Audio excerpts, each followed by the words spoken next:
The secret of life, though, is to fall 7 times and to get up 8 times. Paulo Coelho. We're bombarded by images of people living apparently perfect lives. They suffer no bereavements or breakups or losses or failures. They look perfect, make perfect choices, and act perfect. Everyone seems to love them as they sail from success to success, with zero misfortunes, mistakes, or regrets. So, it's easy to believe that we, too, need to be perfect.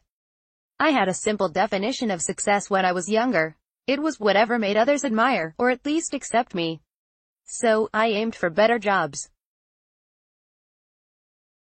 This was defined in terms of salary.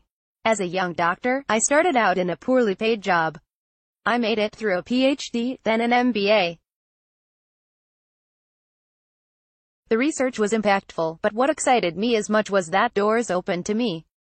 Instead of me chasing jobs, they started chasing me. I sought to double my salary. When that happened, I sought to double it again. This game kept going, and to the world I was a success. My mother took pride in telling people what I did. My life at home told a different story. I had to travel a lot at a time when our children were young. Even though I tried to confine that to a week at a time, I was becoming a stranger to them. A simple incident proved to be a turning point. I was in our sitting room going through some notes before setting out for work. Our young son was playing. He became noisier and noisier. My mind was on my notes, and his was on his play. Then he started running up and down the sitting room. It was going well for him until I reacted. He was probably imitating some noisy vehicle or airplane. At least that's what it sounded like to me, as I tried to concentrate on my notes.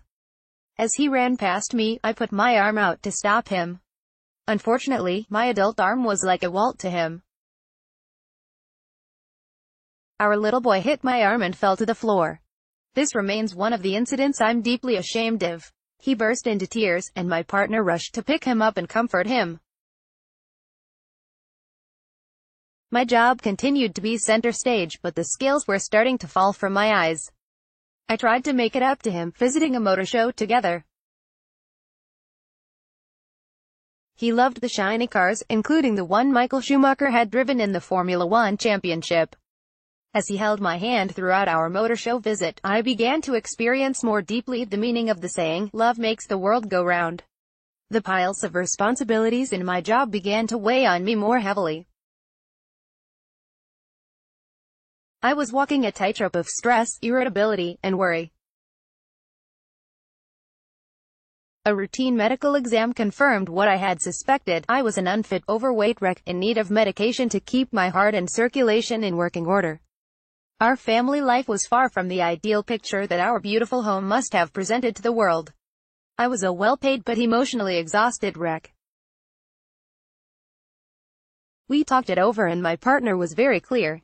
Our family life too was beginning to resemble a wreck. The money was simply not worth it. We should uproot ourselves and make a new life, whatever that brought. Since then, I've been through many years of life experiences. I went from being an absentee parent to making time to play with our children nearly every day. That remains one of the greatest sources of satisfaction to me.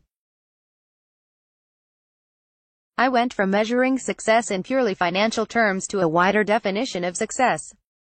The spark that had gone out of our marriage was rekindled and the embers grew steadily into a new romance.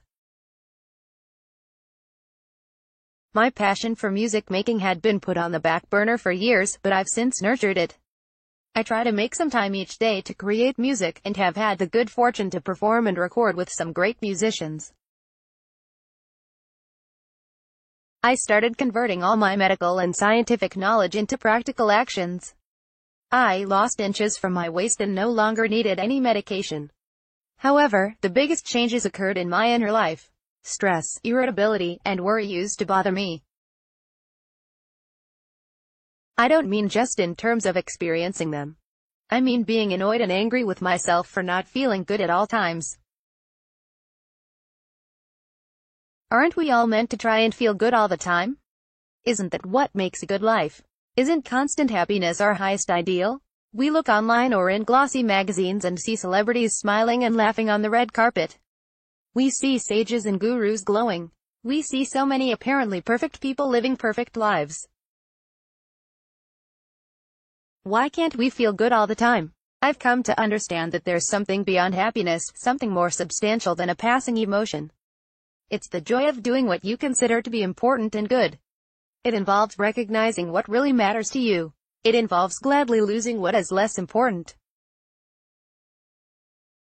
It's living in better alignment with what you value, deep in your heart. Does this bring good feelings all the time? No. Sometimes it brings stress, as when you have to speak out for what you believe is right even when that's against the tide. Or when you have to keep going when you'd rather give up. Or when you have to give up when you'd rather keep going.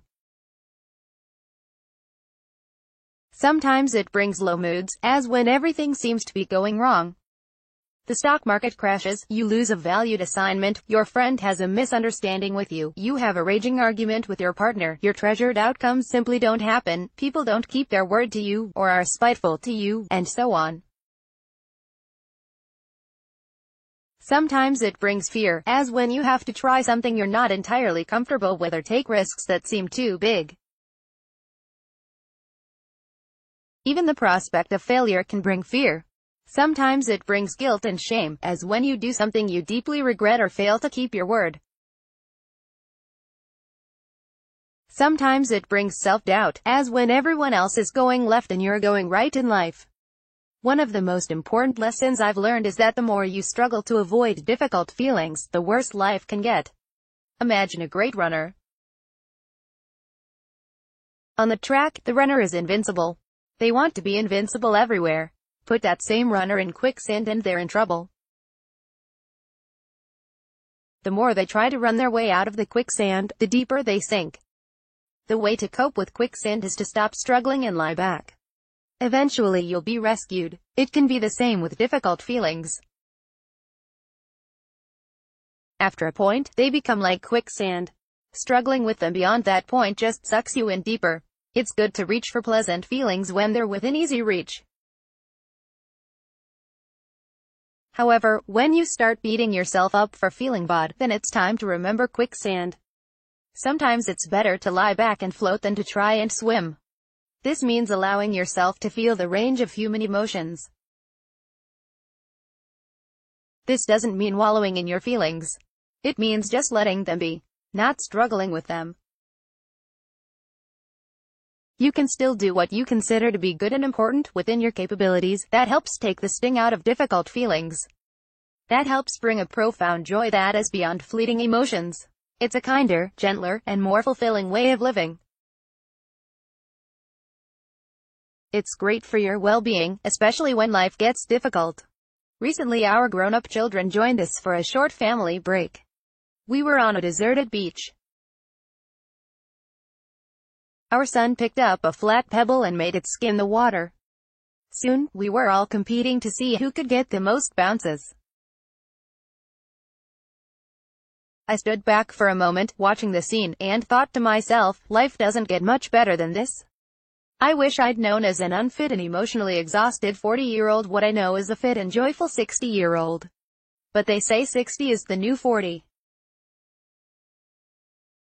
So it's never too late, or too early, to start living better.